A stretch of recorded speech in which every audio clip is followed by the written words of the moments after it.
Hi! For everybody who hasn't been keeping up with my other YouTube channel, which I will provide a link to wherever that is, I think it's over this way, I have been considering moving to New Zealand, and I actually decided in December of last year that I was going to go ahead and go through with it. This was after a trip that I took there for a month, and after about a year or two of thinking about it.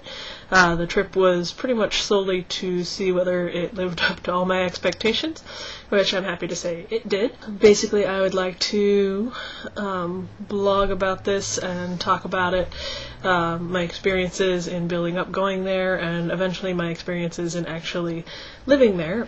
I have a base set goal of $6,000, which at the current exchange rate will equal to be about $11,000 to $12,000 over there, which is nice. I do need to go through and recalculate that again because that's based off of just some kind of off the top of my head figures.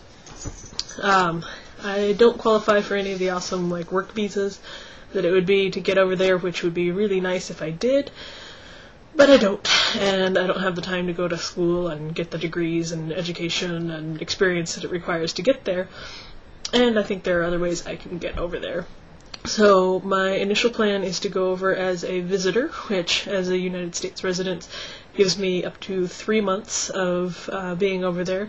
And while I'm there, I will attempt to find a part-time job that will hopefully sponsor me so I can at least get a temporary work permit and allow me to stay for a longer period of time, during which I'm hoping to find a partner. I'm currently single, yay, and plan to remain so until I have left the country, because frankly relationships complicate things in general, but especially when you're trying to leave the country, convincing somebody to go with you is a little difficult.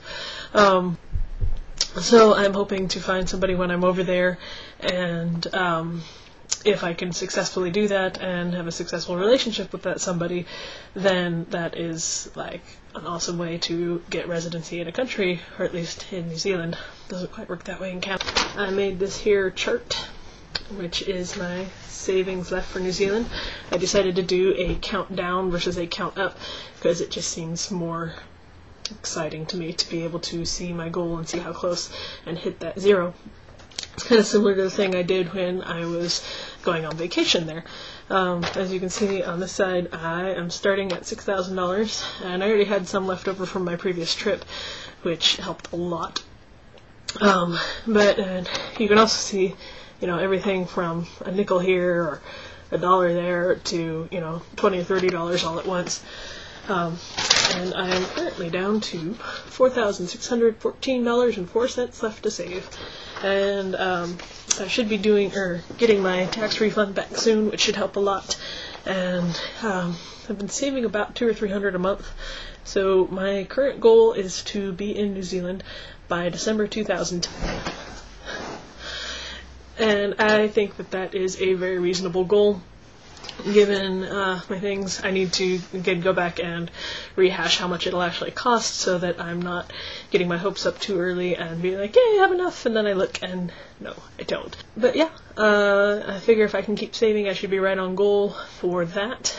And I do have a couple of dogs. I do plan on taking them with me.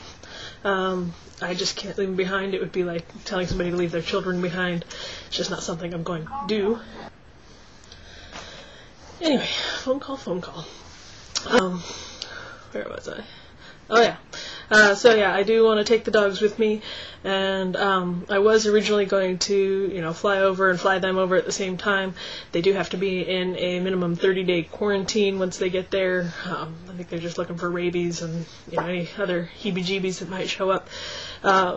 But I have slightly changed my plan on that, because as a visitor I get the 3 months, and if I don't find a job within that 3 months, I kind of have to give up and come home. And I don't want to have spent, a couple $1,000s moving the dogs over there, find out I don't have the money and time to stay there, and then have to work out how to send them back. So I'd much rather wait until I have a job, and I know I'm going to be there for, at least 6 months to a year, and then work out bringing the dogs over. I'm hoping that my friends or family will be willing to take care of them. My brother took care of them for the month I was over in New Zealand, which was very nice of him. and I'm hoping he or my dad, or possibly he and my dad, will be willing to take care of them while I'm over trying to find a job. I don't think that should be a problem, as I have very wonderful relatives who are very nice. I also have an aunt who has a dog who might be willing to take care of them for a while too. So even if they have to be shifted around a bit, it would be better than putting them in doggy daycare or something like that, or bringing them over, putting them through all that stress, and then just immediately having to bring them back if it doesn't work, because I am honestly accepting of the fact that it just might not work out, no matter how much I want it to. So I am working on my goals, and like I said, I will try to update as close to daily as possible. We'll see how I'm feeling, and we'll see how much I have to say. Some days I'm very excited about going, and I could say 1,000,001 things. Other days, not much has changed since the day before. Sometimes I'm a little down. I'll probably blog on those days too, because it's kind of nice to get it off your chest. Yeah, most of my video posts seem to be about 1 to 3 minutes.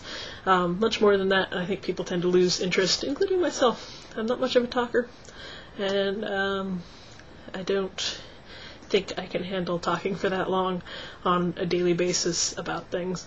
I will try to keep this as much New Zealand-centric as possible, but I may stray off topic every so often here and there, but like I said, I'll do my best to keep that on my other site.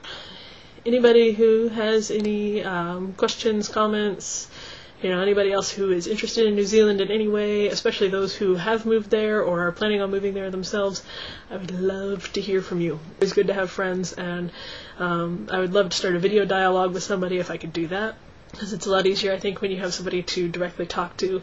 Not that I don't love everybody who watches my videos, but it's nicer to have, somebody directly to speak to, even if it's just all of you and your comments and your video responses or whatever. It would be lovely to hear from you. Anyway, I have to go off to work, and I will see you all at a later time. Bye.